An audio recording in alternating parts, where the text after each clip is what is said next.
নমস্কার বন্ধুরা, মিমিস কিচেনে আপনাদেরকে স্বাগত জানাই। আজকে আমি ইনস্ট্যান্ট একটা আমের মশলা আচার আপনাদেরকে বানিয়ে দেখাবো।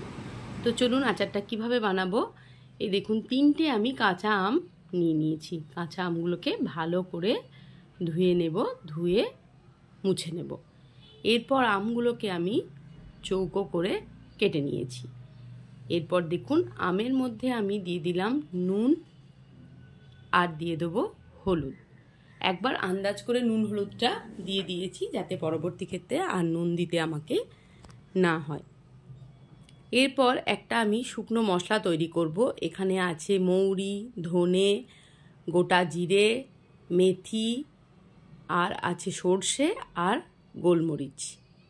এই মশলাগুলোকে আমি শুকনো খোলায় ভেজে তৈরি করে নেব। ফ্রাই প্যান বসিয়ে দিয়েছি। এবার মশলাগুলো সব আমি এর মধ্যে দিয়ে দিলাম।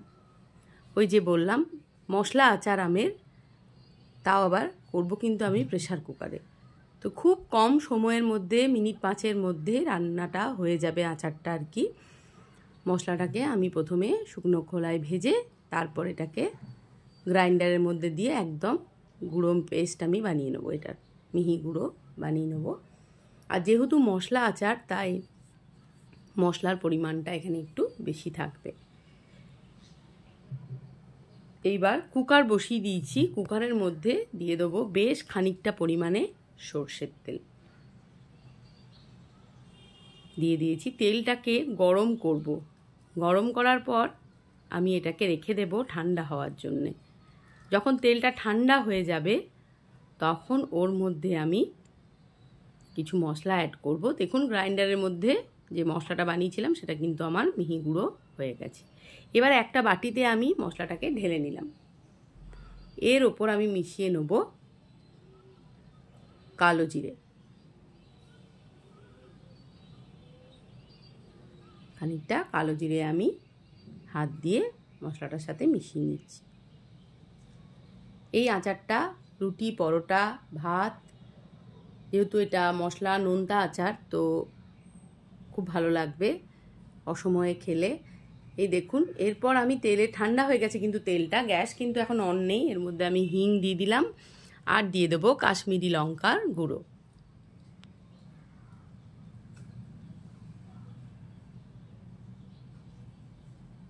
আমের আন্দাজ অনুযায়ী আপনারা মশলা বাড়া কমা করবেন। আমার যেহেতু 3টে আম, তো আমি সেই মতনই দিয়েছি। তবে আমগুলো বড়ই ছিল, মোটামুটি খারাপ নয়, অনেকটাই হয়েছে মশলা আচার।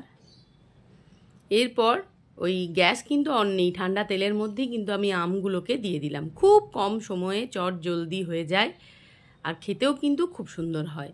অনেক দিন আপনারা করে রাখতেও পারবেন। গরমে বেশিক্ষণ দাঁড়িয়ে আচার বানানোর দরকার নেই, খুব কম সময়েই তৈরি হয়ে যাবে এই মশলা আচারটা আমের। এবার আমি যে ড্রাই রোস্ট মশলাটা বানিয়েছিলাম সেটা আমি দিয়ে দিলাম ওপর থেকে।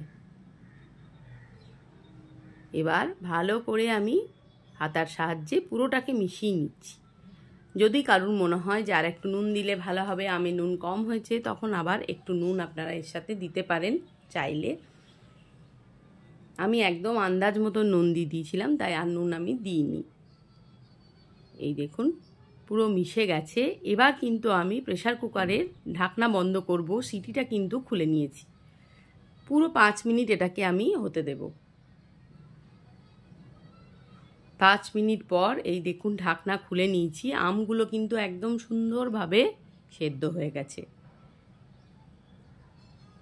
একদম সুন্দর, মানে পুরো নরম হয়ে সেদ্ধ হয়ে গেছে, চট জলদি হয়েও গেছে।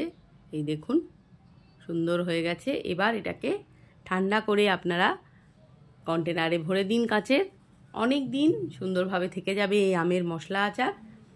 তো কেমন লাগলো বন্ধুরা আমার এই চটজলদি আমের মশলা আচার? যদি আপনাদের ভালো লেগে থাকে রেসিপিটা, তাহলে অবশ্যই লাইক, কমেন্ট, শেয়ার, সাবস্ক্রাইব করে আমার পাশে থাকবেন।